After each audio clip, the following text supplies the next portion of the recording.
Bismillahirrahmanirrahim. Assalamualaikum warahmatullahi wabarakatuh. Teman-teman, kali ini kita akan membahas model inventory EOQ dasar atau Basic Economic Order Quantity Model. Kita akan melihat proses penurunan rumus Q bintang sama dengan akar 2KD per H yang sangat terkenal itu ya. Dan nanti kita juga akan membahas satu contoh soal yang coba kita kerjakan dengan metode coba-coba atau trial and error, dan juga nanti kita akan menggunakan rumus EOQ tersebut.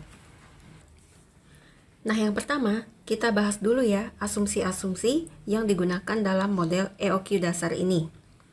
Yang pertama, permintaan deterministik atau diketahui dengan pasti dan terjadi pada laju yang konstan. Maksudnya, misalkan ya, D adalah jumlah barang yang diminta dalam 1 tahun. Nah, maka kalau dalam T tahun akan ada D dikali T jumlah barang yang diminta. Nah, jika pemesanan sebesar Q dilakukan, ya, biaya pemesanan atau biaya setup itu adalah sebesar K. Kemudian lead time untuk tiap pemesanan adalah 0, ya. Jadi saat itu pesan, saat itu pula barang sampai, ya. Mungkin teman-teman bilang ini tidak realistis, tetapi tidak apa-apa kan, kita membangun model itu dari asumsi. Nah, kemudian tidak terjadi kasus kehabisan persediaan. Kemudian biaya penyimpanan per unit per tahun adalah H. Kemudian Q adalah jumlah barang yang dipesan saat level inventory ya yang dilambangkan dengan I besar adalah 0. Nah, kita sekarang menentukan nilai Q yang meminimumkan biaya tahunan. Q yang meminimumkan itu kita sebut sebagai Q bintang. Nah, di sini TCQ adalah total biaya tahunan yang terjadi jika Q unit dipesan setiap I ya level inventory itu ada di posisi 0 ya. Jadi TCQ itu adalah biaya pemesanan tahunan ditambah biaya pembelian tahunan ditambah biaya penyimpanan tahunan. Nah, sekarang biaya pemesanan per tahun ya. Ini mudah ya. Jadi kita tahu jumlah permintaan per tahun adalah D. Nah, kalau kita lakukan tiap kali pesan itu sebanyak Q unit, maka banyaknya pemesanan atau frekuensi pemesanan dalam 1 tahun tentunya adalah D per Q. Nah, sebagai ilustrasi misalkan D itu dalam 1 tahun 500. Kemudian tiap kali pesan kita Q-nya itu 100. Maka banyak kali pesan atau frekuensi pemesanan adalah D per Q yaitu 500 per 100 yaitu 5 kali pesan. Nah, dengan demikian total biaya pemesanan per tahun kita peroleh dengan mengalihkan biaya pemesanan tiap kali pesan dengan frekuensi pemesanan per tahun ya. Jadi kita peroleh ini K kalikan D per Q ya. Jadi ordering cost per year itu adalah KD per Q. Nah, sekarang biaya pembelian per tahun ya, purchasing cost per year. Nah, jadi untuk semua nilai Q, biaya pembelian per unit itu adalah P. Nah, oleh karena kita selalu membeli sebanyak D unit per tahun, maka total biaya pembelian per tahun itu adalah kita kalikan biaya pembelian per unit yaitu P dengan banyaknya barang yang dibeli per tahun yaitu D. Jadi, totalnya adalah P dikalikan D. Oke, ya. Jadi purchasing cost per year itu adalah P kalikan D. Nah, sekarang biaya penyimpanan tahunan. Nah, ini yang menantang ya. Karena jumlah barang digunakan kadang penuh ya atau banyak gitu ya. Kadang sedikit karena adanya permintaan. Oke, kita bahas satu persatu ya. Nah, yang pertama, jika kita menyimpan I unit barang per tahun ya, konstan gitu, maka biaya penyimpanan adalah I dikali 1 tahun dikali H dolar per unit per tahun, yaitu H kalikan I dolar. Nah, kemudian yang kedua ya, misalkan level inventory itu tidak konstan dan bervariasi terhadap waktu. Nah, kita gunakan rata-rata inventory ya. Jadi, jika rata-rata level inventory sepanjang waktu T itu adalah I bar ya, biaya penyimpanan untuk periode waktu tersebut adalah H ya, yang merupakan biaya penyimpanan per unit per tahun, dikalikan dengan panjang periode waktu T ya, dikalikan dengan rata-rata inventory I bar ya. Jadi hasilnya adalah H kalikan T kalikan I bar. Nah, mari kita lihat gambar 1 ya untuk lebih jelasnya. Nah, gambar 1 ya, bagian 1. Holding cost atau biaya penyimpanan untuk 1 tahun itu 1,5 H. Nah, kita lihat ya, luas IT dari waktu 0 sampai 1 itu adalah 2 kali 0,5 ditambah 1 kali 0,5 ya. Jadi yang ini 1 ditambah 0,5 ya, hasilnya adalah 1,5. Nah, ini adalah rata-rata level inventory dalam 1 tahun ya. Nah, jadi dalam setengah tahun 2 barang di gudang, setengah tahun berikutnya itu 1 barang di gudang. Jadi rata-rata di gudang itu adalah dalam tahun itu 1,5 barang ya. Nah, dengan demikian biaya penyimpanan untuk tahun 1 ini adalah 1,5 kalikan H kalikan 1 ya, sama dengan 1,5 H. Ini adalah untuk kasus jumlah barang bervariasi. Nah, ini sama saja jika dalam 1 tahun tersebut jumlah barang itu konstan. Nah, kita lihat ya di gambar 1 bagian 2 ini. Jadi, biaya penyimpanan untuk 1 tahun itu 1,5 H juga ya. Nah, kita lihat luas area di bawah grafik IT dari 0 sampai 1 ini adalah ya 1,5 kalikan 1 ya, nggak lain adalah 1,5. Jadi, biaya penyimpanan dalam 1 tahun itu adalah ya sama ya 1,5 H seperti itu. Nah, jika kita definisikan IT itu sebagai level inventory pada waktu T, maka sepanjang interval 0 sampai T ya, sampai T besar, biaya inventory total itu adalah H dikalikan luasan ya di bawah kurva IT dari 0 sampai T besar ya. Jadi hasilnya adalah H kalikan T kalikan I bar, seperti itu. Nah, secara lebih formal, I bar T yaitu level inventory rata-rata dari waktu 0 sampai T besar itu diberikan oleh rumus I bar T sama dengan integral dari 0 sampai T IT dt. Nah, ini adalah luasan di bawah kurva IT dari 0 sampai T ya. Kemudian dibagi dengan T, seperti itu. Dan biaya penyimpanan total antara 0 sampai T adalah, ya kita kalikan ya kedua ruas tersebut dengan H kecil, maka ini menjadi H kalikan I bar T sama dengan H kalikan integral 0 sampai T untuk IT dt per T ya. Maka ini kita kalikan, hasilnya adalah H kalikan T kalikan I bar T sama dengan integral 0 sampai T H kalikan IT dt. Nah, untuk menentukan biaya penyimpanan total, kita harus menyelidiki perilaku dari I terhadap waktu. Nah, kita lihat gambar 2 ya. Pada waktu 0, level inventory di gudang adalah Q.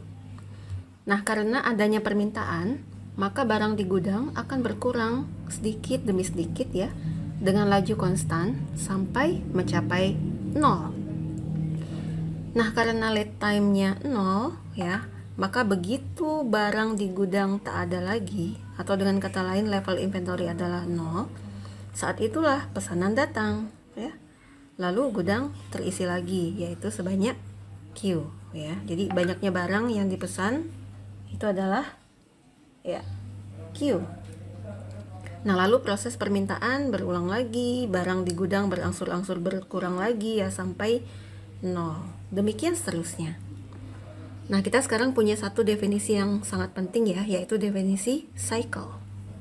Nah, cycle itu adalah sembarang interval waktu yang dimulai dari kedatangan pesanan dan berakhir sesaat sebelum pesanan berikutnya diterima. Oke ya, jadi kelihatan ya bahwa ini satu cycle. Dan gambar ini ada berapa cycle?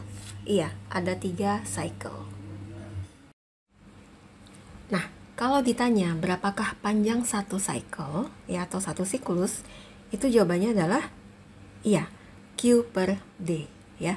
Nah, jadi ingat bahwa frekuensi pemesanan dalam 1 tahun itu adalah D per Q, sementara itu panjangnya siklus atau cycle ya itu adalah kebalikannya, yaitu 1 per D per Q, gak lain adalah Q per D. Nah, kalau grafik IT-nya atau level inventory-nya seperti ini ya, maka untuk satu siklus ini berapa sih rata-rata inventory-nya? Ya, kita bisa gunakan rumus yang tadi ya. Jadi I bar T sama dengan integral 0 sampai T I T dt per T ya. Jadi dengan kata lain, luasan dari segitiga ini ya dibagi dengan panjang satu siklus ini ya. Berarti level inventory rata-ratanya adalah ya luasan segitiga ini kan setengah kalikan alasnya Q per D kalikan tingginya Q ya dibagi dengan panjang satu cycle ini, nggak lain adalah Q per D ya. Berarti level inventory rata-ratanya adalah ya ini kita coret hasilnya adalah setengah Q seperti itu. Nah, rata-rata inventory selama sembarang cycle sederhananya adalah setengah dari level inventory maksimum yang dicapai selama satu cycle ya. Nah, hasil ini akan berlaku untuk sembarang model dengan permintaan itu terjadi atau berlangsung pada laju yang konstan dan tidak ada kasus kehabisan persediaan atau stock out ya. Nah, oleh karena itu, untuk model kita ini rata-rata tingkat inventory selama satu cycle itu adalah Q per 2 unit ya. Kenapa? Iya, karena level inventory maksimum itu adalah Q ya. Jadi rata-ratanya adalah setengah dari Q atau Q per 2. Nah, sekarang berarti biaya penyimpanan tahunan itu adalah biaya penyimpanan per cycle dikalikan dengan banyaknya cycle per tahun gitu.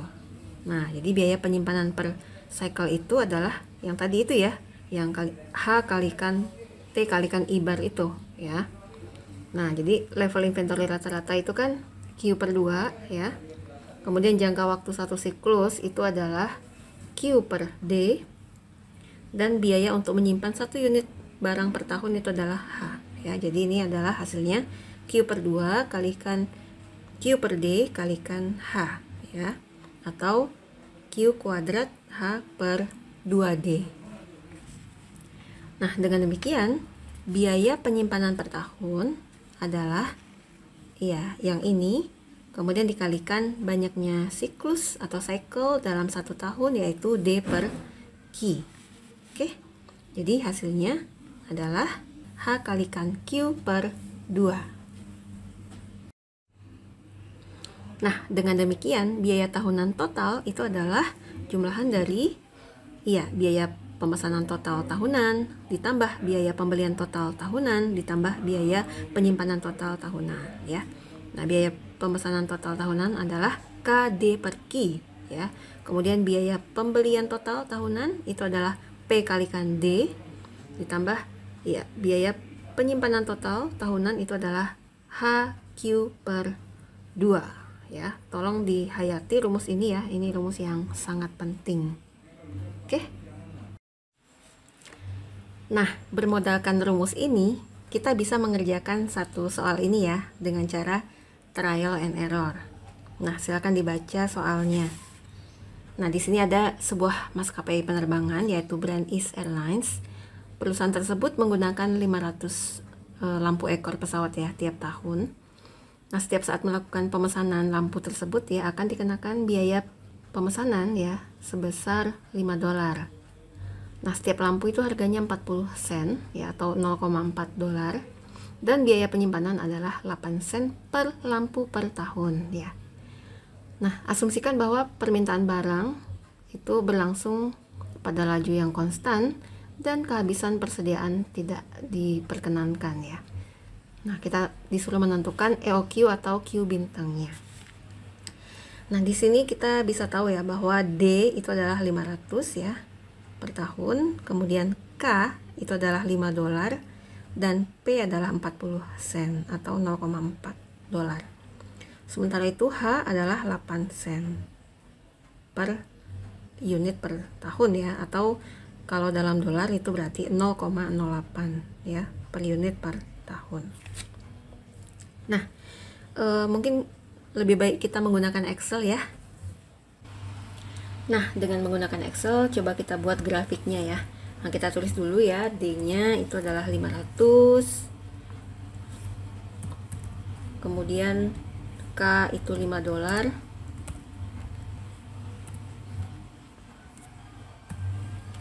Kemudian P itu 40 sen atau 0,4 dolar ya. Kemudian holding cost ya hanya adalah 0,08 dolar ya, karena dia 8 sen. Baik, nah sekarang kita ingin mencari Q atau EOQ ya, yang meminimumkan total cost dalam setahun. Nah, kita boleh simulasi lah. Ini kan permintaan itu dalam setahun 500 ya. Jadi boleh aja kita misalkan dalam setahun itu 10 kali gitu ya. Berarti tiap kali pesan itu 50 gitu. Ya, atau 5 kali ya, berarti Q-nya 100 misal ya. Atau dan seterusnya, kita buat saja beberapa angka di sini ya. Nah, kita simulasikan lah, kita trial and error. Nah, nanti kita hitung total cost-nya berapa, kemudian mana diantara kandidat ini yang meminimumkan biaya total tahunannya. Oke. Nah, untuk mencari total cost-nya itu kan ada 3 komponen tadi ya. Jadi ada KD per Q gitu ya. KD per Q ini biaya pemesanan total ya dalam setahun gitu ya. Nah, berarti K-nya adalah 5 kalikan D-nya itu 500 per Q ya, Q-nya ini. Seperti itu. Ini kita copy and paste sampai ke bawah. Nah, seperti itu. Kemudian komponen yang kedua adalah P kalikan D ya. P-nya 0,4 kalikan D. D-nya adalah 500. Oke, kita tarik. Nah, kemudian HQ per 2. H-nya adalah 0,08 kalikan Q ini per 2.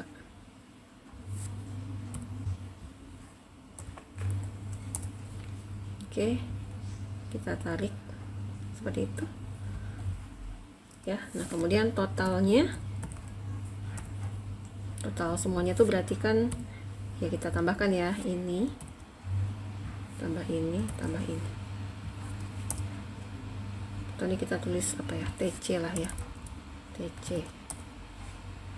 Oke, kemudian kita tarik seperti itu. Nah, kelihatan ya, ternyata di sini ya TC itu paling kecil itu, nah di sini ya, pada saat dia 250 ya, Q-nya 250. Nah, itulah EOQ-nya ya. Berarti EOQ ya untuk soal ini adalah 250. Nah, seperti itu ya. Nah, boleh juga teman-teman kalau mau lihat grafiknya seperti apa ya. Jadi ini boleh kita sorot semua. Insert chart. Nah, yang ini. Nah, seperti itu ya. Nah, akan tetapi di sini ada yang menarik ya. Ini kan yang oranye ini itu adalah P kalikan D, ini konstan ya. Nah, bolehlah kita, karena dia konstan, maka kita keluarkanlah dari grafik ini ya, karena kalau kita mencari Q yang optimal ya, itu yang konstan ini tidak memengaruhi ya. Jadi yang ini boleh katakanlah kita hapus. kita tidak ikutkan. Nah, jadi seperti ini.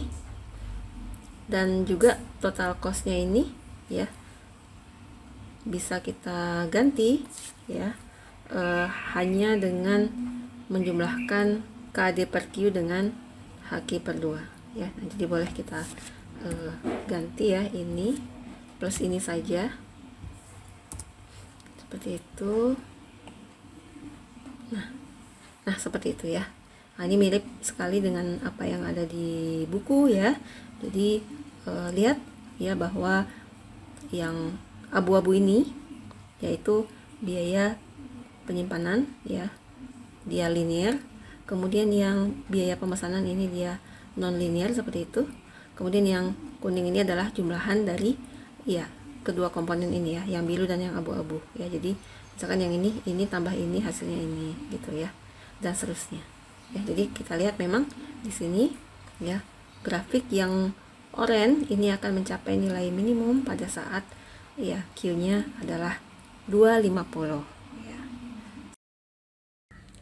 Nah, dari grafik ini kita juga dapat belajar ya bahwa kita lihat ada semacam trade-off antara biaya pemesanan total dan biaya penyimpanan total. Nah, kita lihat semakin besar Q ya, ini absisnya Q, ordinatnya TC. Ya, jadi semakin besar Q atau jumlah barang tiap kali pesan, maka biaya penyimpanan total itu akan semakin besar pula. Ya, akan tetapi biaya pemesanannya itu totalnya akan semakin kecil. Nah, sebaliknya, semakin kecil Q, maka biaya pemesanan total itu akan semakin besar ya. Kita sering memesan gitu ya. Kecil-kecil yang kita pesan, maka semakin banyak biaya pemesanan totalnya gitu. Akan tetapi biaya penyimpanan total itu akan mengecil.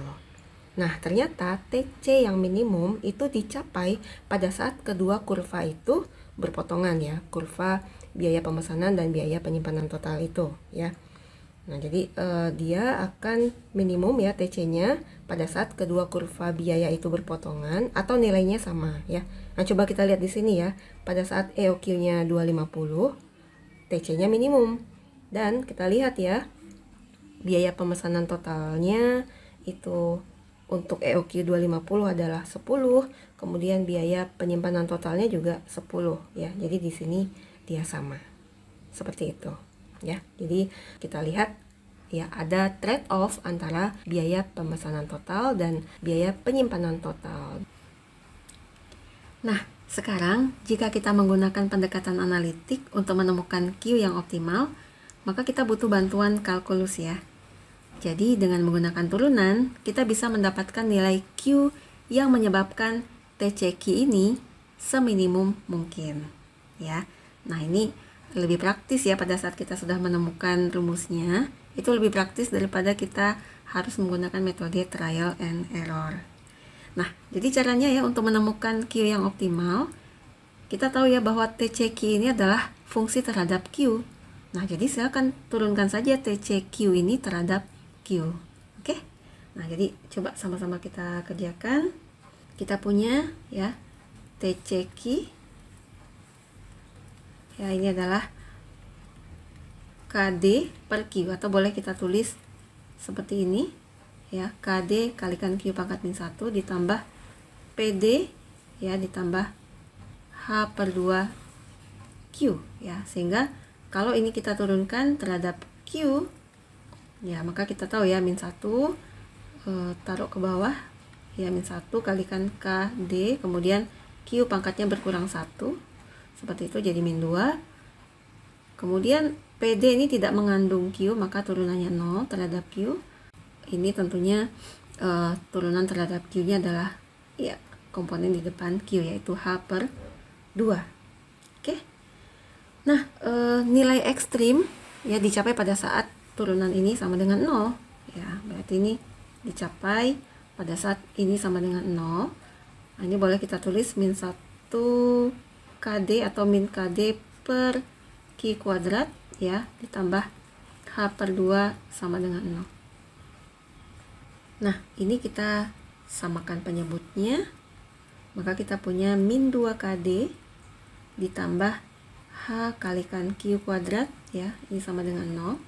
Nah, maka ini akan sama dengan 0 pada saat min 2kd tambah hq kuadrat sama dengan 0. Atau boleh hq kuadrat sama dengan 2kd. Ya, atau q kuadrat sama dengan 2kd per h. Nah, tentunya nilai q itu adalah plus minus akar dari ya 2kd per h. Nah, dalam hal ini tentunya kita ambil yang positif seperti itu. Oke. Nah, sekarang kalau ada pertanyaan ya, dari mana kita yakin bahwa titik Q ini adalah titik minimum? Maksudnya titik yang menyebabkan TC itu minimum ya. Jangan-jangan dia yang menyebabkan TC itu maksimum ya. Nah, tentunya lagi-lagi kita butuh bantuan kalkulus ya. Kita gunakan uji turunan kedua. Ingat ya bahwa jika turunan keduanya itu besar dari sama dengan 0, maka titik itu ya, titik ekstrim itu adalah titik ekstrim yang minimum seperti itu. Nah, coba sekarang kita lihat ya di sini TC aksennya ya adalah seperti ini. Nah, coba sekarang kita turunkan sekali lagi ya. Kita dapat TC double aksen ya, maka ini kita turunkan. Nah, kita ingat ya ini adalah min KD Q pangkat min 2, yang berarti turunannya adalah 2kd Q pangkat min 3 ya, ditambah dengan turunan ini terhadap Q itu adalah 0 ya. Atau ini boleh kita tulis 2kd per Q pangkat 3. Nah, kita lihat ya, karena nilai Q ini kan positif ya, maka nilai ini iya akan selalu positif seperti itu ya. Jadi ini semakin meyakinkan kita ya bahwa nilai Q ini itu adalah titik yang menyebabkan TC itu minimum ya, dengan uji turunan kedua seperti itu. Oke. Nah, sekarang kita balik lagi ke soal yang tadi ya. Sekarang kita akan gunakan rumus Q bintang sama dengan akar 2 kalikan K D per H ya. Nah, kita tahu di sini D itu 500, kemudian K adalah 5, kemudian H-nya adalah 0,08 dolar ya per unit per tahun. Nah, di sini kebetulan ya satuan waktunya sudah sama, yaitu dalam tahun. Hati-hati kalau teman-teman dapat yang soalnya itu tidak sama satuan waktunya, misalkan yang satu dalam bulan, yang satu dalam tahun, itu harus disamakan dulu. Oke. Nah, baik, langsung saja kita tulis rumusnya. Jadi kita punya Q bintang sama dengan akar 2kd per H. Kemudian kita punya akar dari ya 2 kalikan K nya itu 5 kalikan 500 ya, kemudian per 0,08 ya. Silakan teman-teman kalau mau pakai kalkulator ya. 2 kali 5 kalikan 5 kalikan 100 per 8 per 100 ya, atau 8 per 100, 100-nya boleh pindah ke atas seperti itu. Oke, ini boleh 1, ini 4 seperti itu ya. Jadi kita punya akar dari 5 kuadrat kalikan 100 kuadrat per 2 kuadrat. Nah, ini mudah nih ya. Jadi akar dari 5 kuadrat itu 5 kalikan 100 per 2 ya, atau 250. Oke ya. Jadi ini dia EOQ nya adalah 250 seperti itu. Nah, ini ada pertanyaan lanjutan ya. Berapa banyak pemesanan yang dilakukan tiap tahun ya. Nah, kita lihat ya, ini sekali pesan itu 250, sementara itu dalam setahun itu permintaannya adalah 500. Nah, ingat ya bahwa frekuensi pemesanan dalam setahun itu adalah rumusnya D per Q ya. Nah, berarti untuk pertanyaan yang sebut saja ini pertanyaan B ya, ini A. Nah, pertanyaan B nya saya tulis di sini berarti nggak lain adalah D per Q. Nah, 500 per Q nya adalah 250 ya, berarti ada 2 pemesanan dalam setahun ya, atau frekuensi pemesanannya adalah 2 seperti itu. Nah, kemudian pertanyaan yang C itu adalah berapa lama waktu berselang dari satu pesanan ke pemesanan yang berikutnya ya. Nah, itu kebalikan dari pertanyaan B ya. Jadi ini kalau frekuensi pemesanan itu adalah D per Q. Nah, tapi kalau panjang satu siklus ya, jadi yang C ini sama dengan panjang satu siklus ya, lama waktu berselang dari satu pemesanan ke pemesanan yang lain, itu rumusnya adalah Q per D ya, atau 1 per 2 tahun ya, atau 6 bulan. Seperti itu. Oke, nah kalau ada pertanyaan lagi bagaimana gambarnya ya, maka kita gambar saja seperti ini. Nah, ini satu siklusnya seperti ini. Kemudian seperti ini ya. Jadi ini Q-nya ini 250 ya. Kemudian ini dalam 1 tahun ya. Kemudian ini setengah tahun atau 6 bulan. Seperti itu.